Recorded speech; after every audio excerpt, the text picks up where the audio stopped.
Okay, this is our interview for Delaware Park, the location we chose to do our field recording. Being interviewed is our colleague, Simon O'Keefe. How you doing today, Simon? Good, Jack. How are you? I'm doing great. Great to be here. Hey, we're glad to have you.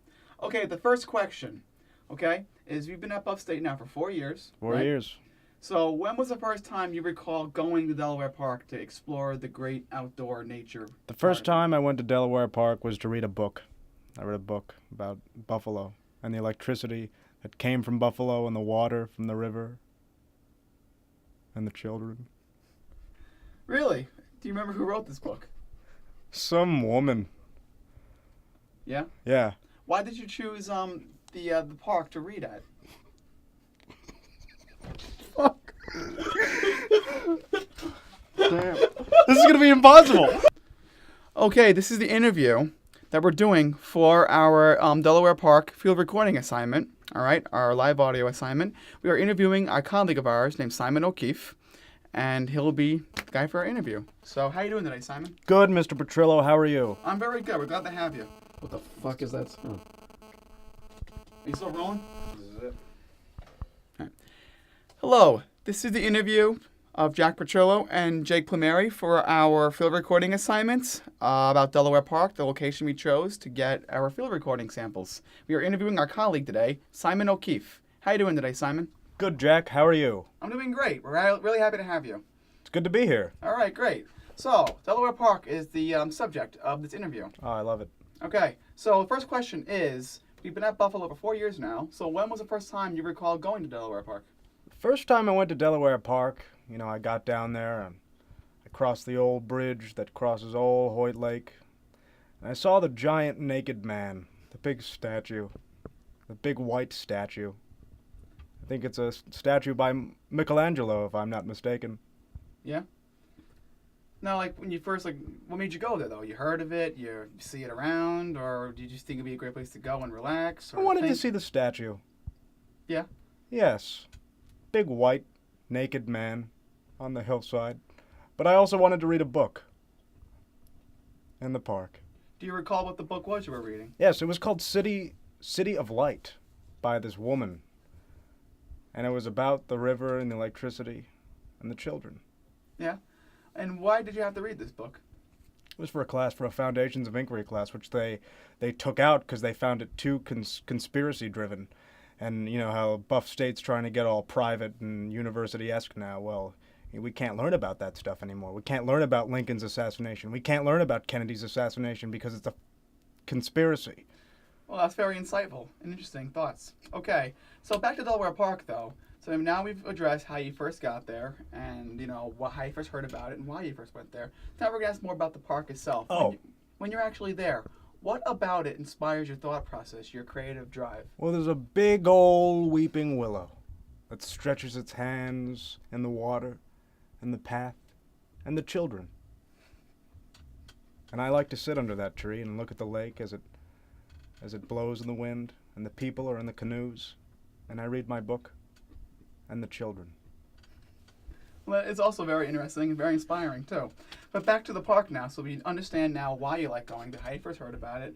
We know about, what specifically in it inspires your creative drive. Friedrich Law Olmsted was a great park architect, and he did many of the roads here in Buffalo. And the children.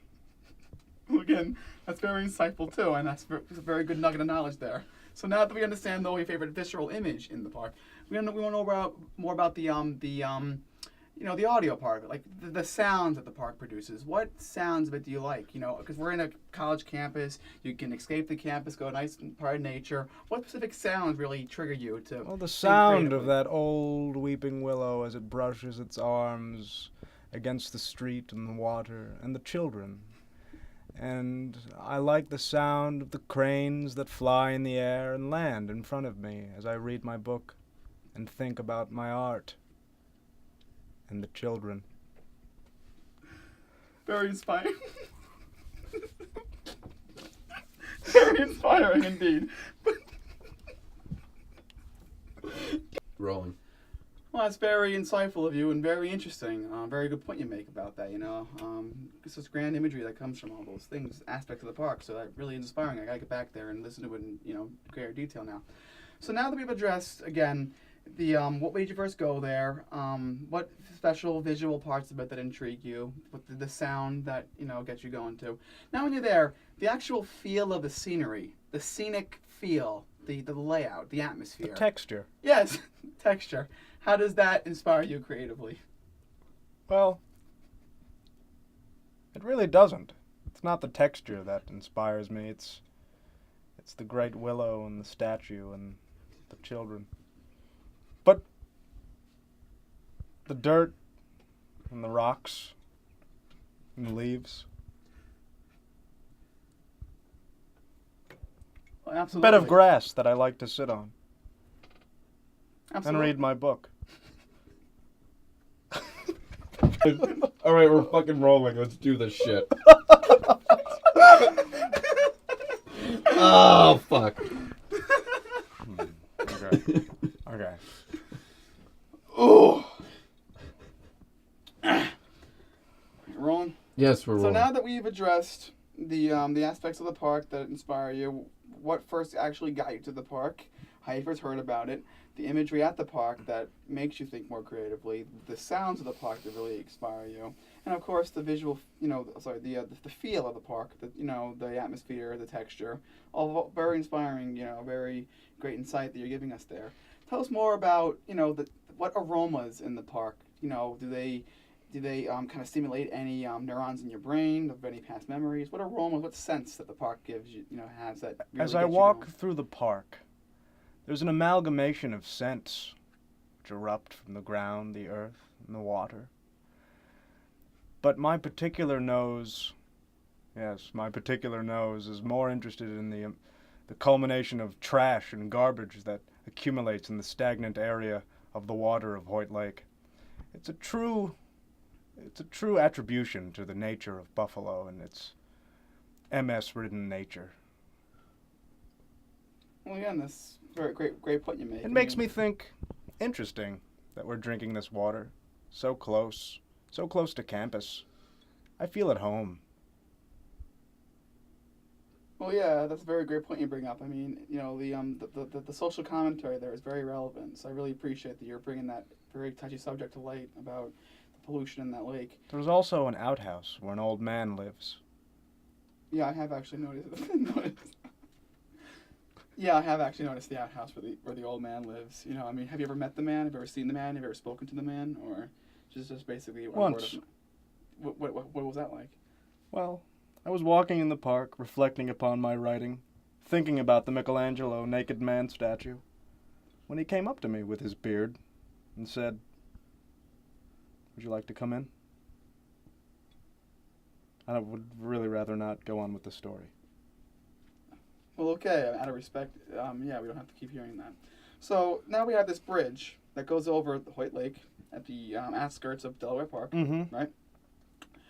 I recall that a couple years ago you made a short film entitled The Buzzing. The buzzing. Yes. Now, could you tell the audience what that film was about and, its relation to Delaware Park and that bridge over Hoyt Lake? Well, the film was written by an old, forgotten colleague. I can't recall his name, but I did star in the picture itself, and was forced to leap from the bridge into the disease-ridden water in a particular time of the season where they were actually draining the lake for goodness knows what. I was covered in garbage and stink and filth and disease. Hepatitis C, likely. If there even is a hepatitis C, I don't know. I only know of A and B, really. Maybe there is a C, I don't know.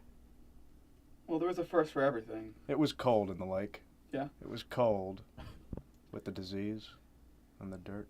How did you find the motivation, the inspiration to actually make that leap of faith? There was literally no inspiration other than we need to get this movie done, because I was standing on that bridge for about a half an hour while at least 5 other people were coaxing me to jump.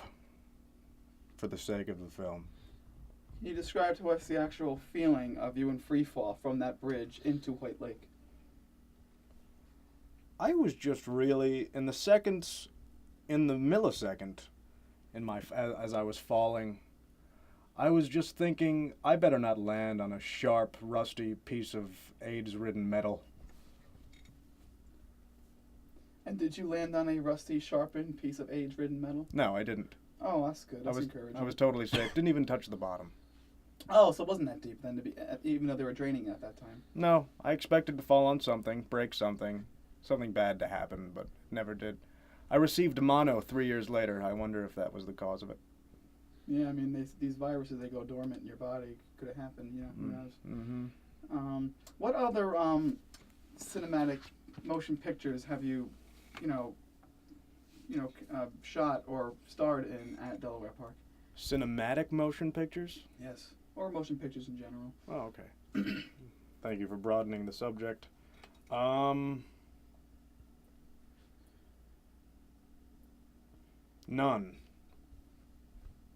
Really? I haven't shot anything else in Delaware Park. Didn't you and the student who should not be named shoot that short commercial regarding beards at... Ah, yes! Yeah. I remember when we shot the commercial about beards and homeless children. Ah, that's really all I remember. Honestly don't remember at all what that commercial was about. Can you refresh my memory? I'm sure you've done your research. Well, as I recall, this commercial is a very serious fundraising commercial. Mm-hmm. It was a serious fundraising commercial, and it had the Sarah McLachlan song in it. Right. And it was with the man in the beard. Man He in the was beard. requesting the viewers. Mm-hmm. He was trying to raise awareness that many children are born without beards. Oh, yes, the children who were born beardless. Yeah, and he's trying to generate financing and fundraising and donations for this cause to help children have the ability to grow beards, so Yes. that no child has to live through that hardship of being born without a beard. I think he gave the people a really good incentive by saying that if nobody donates to the cause, he would kill every child in the park. Do you think he would make good on his word? I don't know. Perhaps. Perhaps he'd kill a child. What the fuck are we talking about? Jesus Christ. Fucking Fucking Delaware Park. Yeah. A lot of history Go there. back. We're talking about killing children now. Okay. Jesus. We gotta use this shit. I'm gonna edit it anyway. Okay, we're at 7 minutes, fucker. Okay. Well, that plus the first 3 minutes, I mean. Yeah. But keep going just so you have. Yeah, we'll do one more, okay? So now that we're back from that unexpected interlude, we are now back to the interview, part 3 of the interview, okay? You And can't say that. Because it has to seem like a seamless interview. I'm gonna cut it out. Okay. Anyway, so, yeah, very interesting, your thoughts and your memories regarding that one other commercial, project you shot there. So before we wrap this interview up, we just want to ask you one last question, okay? And just bring it to full circle. You've already told us what inspires you about the park, what first got you there, what book you first read there, what imagery you find intriguing, what aromas you find intriguing, what sounds or something unique to that park that nowhere else. So before we go, is there anything else that we haven't covered that you feel you must mention that is essential to your experience of Delaware Park and your memories there? Well, one day, it was particularly offbeat as I was reading my book, underneath the willow tree, across from the lake from the giant naked man. I took a walk up the hill, up the grass, past the trees, into the forest, into a trail, and I sat in the middle of the woods. And I decided to dig a hole. And I dug a hole. For about 10 minutes, I dug a hole. It was a large hole. And I squatted above the hole. And I ensured that day I had gone to India Gate about 4 hours prior. And I took one of the largest duties I could ever even recall having. Right there in Delaware Park.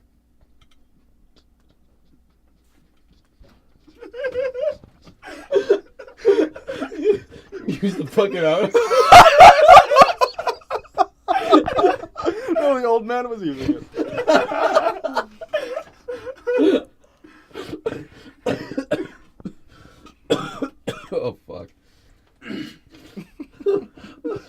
Is that an on-the-button conclusion? Can you end with that? No, once we're done laughing, I'll wrap it up. Okay. All right. Okay, we're at 9 minutes. Okay. Well, that was incredibly voyeuristic, Simon. So we appreciate the confidence you instill in me. Of you revealing something so personal. Of course. Yeah. I do trust you will not share this with many people. Yeah, don't worry. It's just between us. This is for the records. This is for the future. Something we can come back on to, 10 years from now, so we can see how much you've grown as a person. Just really just for our records only. Good. I hope you enjoy it. Yeah, absolutely we will. All right. So on that note, I guess we can wrap this up. Thanks for coming in today. I understand you have a very busy schedule. I know you got to fly back to Mumbai now. So for all the charity work you do over there. Yes, go back to my family. Yeah, absolutely. My wife is named Ganglai. Well, tell her I said hello, okay? I will, Jack. Thank you. All right. Well, thank you so much for coming out here. I appreciate it, and we hope to see you in 10 years, okay? Thank you, Simon. Thank you very much. All right. That's a wrap.